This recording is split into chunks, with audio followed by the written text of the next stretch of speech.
Did you know that the greatest basketball team ever assembled, a group that included Michael Jordan, Magic Johnson, Larry Bird, and Charles Barkley, once lost a game to a bunch of college kids? And what if I told you that loss was intentional? This isn't a tall tale. This isn't one of those too crazy to be true legends that gets exaggerated over time. This is what really happened behind closed doors in 1992, before the Dream Team ever played a single Olympic game. It was a practice that wasn't televised and barely documented, and almost buried until Charles Barkley opened up about it again recently. It was the infamous scrimmage loss to college kids, the genius of Chuck Daly's coaching mind, and how a fake loss helped Team USA achieve real greatness. When reminiscing, Charles Barkley says the Dream Team's loss was just one big mental chess move. So these young kids, they were killing us. We were not into it, and we paid for it. It was gratifying to Chuck for us to get our butts beat like that, because now we had to listen to him. For years, basketball fans have heard the whispers of it. The Dream Team, the most dominant basketball roster ever created. 11 future Hall of Famers, multiple MVPs, Olympic golds on their mind. And yet, during one scrimmage, they got beat by college players.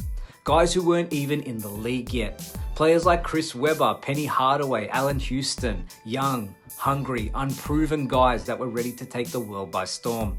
Now imagine being a fly on the wall for that moment. The expressions on the Dream Team's faces as the scoreboard started tipping in the college kids' favor. It seems impossible, right? But recently, Charles Barkley peeled back the curtain and gave us a different angle. According to Barkley, the loss wasn't some fairy tale underdog moment. It was strategic, orchestrated, controlled. They were playing like it was Game 7, Barkley said.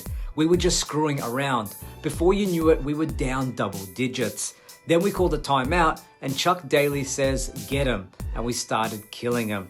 Then Chuck calls off practice with them still leading. Let that sink in. Chuck Daly, the man behind the Pistons' bad boys, stopped practice just as the Dream Team was about to take over. And why? Because that loss served a bigger purpose. Chuck Daly wasn't just coaching basketball, he was coaching egos, managing legends, trying to get a dozen of the most dominant athletes in the world to function as one unit. This wasn't about X's and O's, it was about mind games. According to Barkley, Daly let them lose. He let the college players run up the score. He let the Dream Team get embarrassed, even if it was just for a moment. Not because the Dream Team wasn't better, but because they needed to feel something. They needed that sting, that slap to the ego, that moment of humility.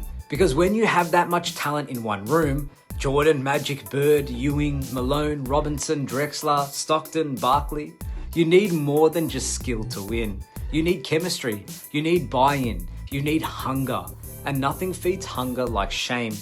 Chuck Daly's decision to stop practice at just that moment, that wasn't weakness, that was calculated genius.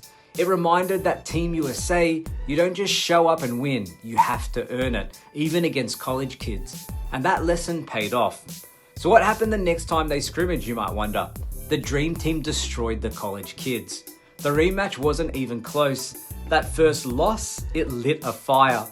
And once that fire was lit, there was no stopping them. The Dream Team went on to dominate the Olympics, winning every game by an average of 43.8 points. Let me repeat that, 43.8 points per game. They didn't just win, they crushed teams. They demoralized opponents. 117 points per game. Effortless offense, lockdown defense when they cared to apply it. Nobody was ready for what that team was about to unleash. And it all started with that one humbling practice.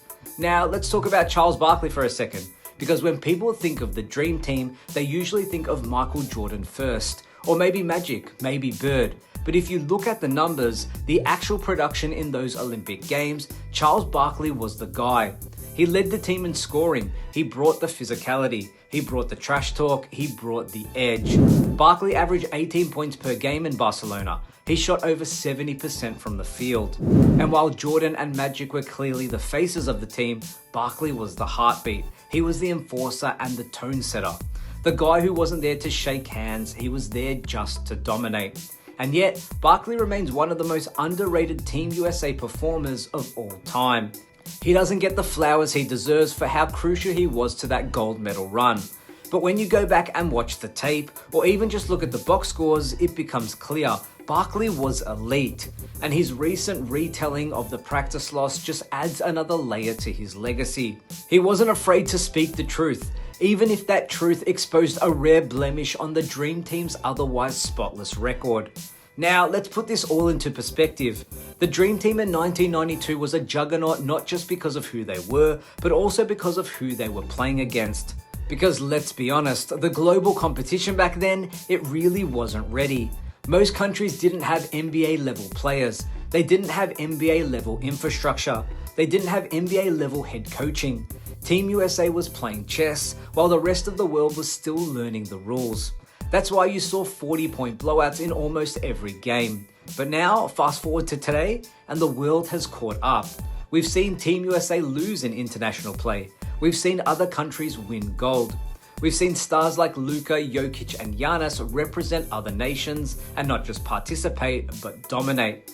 Team USA is still talented, yes, but the margin for error, it's razor thin. In 1992, the Dream Team could goof off in practice and still win by 40. And today, you mess around, you might lose a medal. The world isn't scared anymore, and the game is global in a way Chuck Daly probably foresaw. But the rest of us couldn't imagine it at the time. That makes the Dream Team's dominance even more remarkable in hindsight, because it wasn't just about basketball, it was about setting a standard, launching a movement, inspiring the world to get better, and they did. We can't talk about all this without giving Coach Daly his proper credit. Chuck Daly didn't just manage a team, he managed a chemistry experiment. He took a dozen alphas, guys who used to be the man, and turned them into a unit. No egos, no friction, just results. And his decision to let them lose that day, it might have been his greatest moment. Not because he outcoached anyone, but because he understood people. He knew how to push the right buttons, when to praise, when to challenge, when to pull back. He just let them taste failure just enough to wake them up. And in doing so, he set the tone for the most dominant Olympic run of all time. Daly is an all-time great not because of wins and losses, but because of moments like that. Moments we'll never see in a box score, but moments that made all the difference. So where does this all leave us? The Dream Team's legacy is secure. They were, and still are, the standard. That brief practice loss, it doesn't tarnish that. If anything, it enhances it, because it shows us that they weren't just talented, they were coachable, and they were human. And they had a coach who knew exactly how to get the best out of that team. In today's world, Team USA doesn't have the same cushion. The competition is tougher, the global talent pool is deeper, and one bad quarter can cost you everything. But in 1992, the Dream Team reminded us what greatness looks like. It looks like humility, it looks like resilience, and sometimes it looks like letting yourself lose so you never actually lose when it matters. But what do you guys think? Was Chuck Daly a genius for orchestrating that loss? Is Barkley right that it wasn't a real defeat? And how does the Dream Team stack up against today's international field? Let me know what you guys think in the comments. I want to hear your thoughts. And if you enjoyed this breakdown, don't forget to like, subscribe, and turn on notifications for more deep dives into NBA history, untold stories, and legendary moments like this one. Thanks for watching, and remember, even legends need a wake-up call sometimes.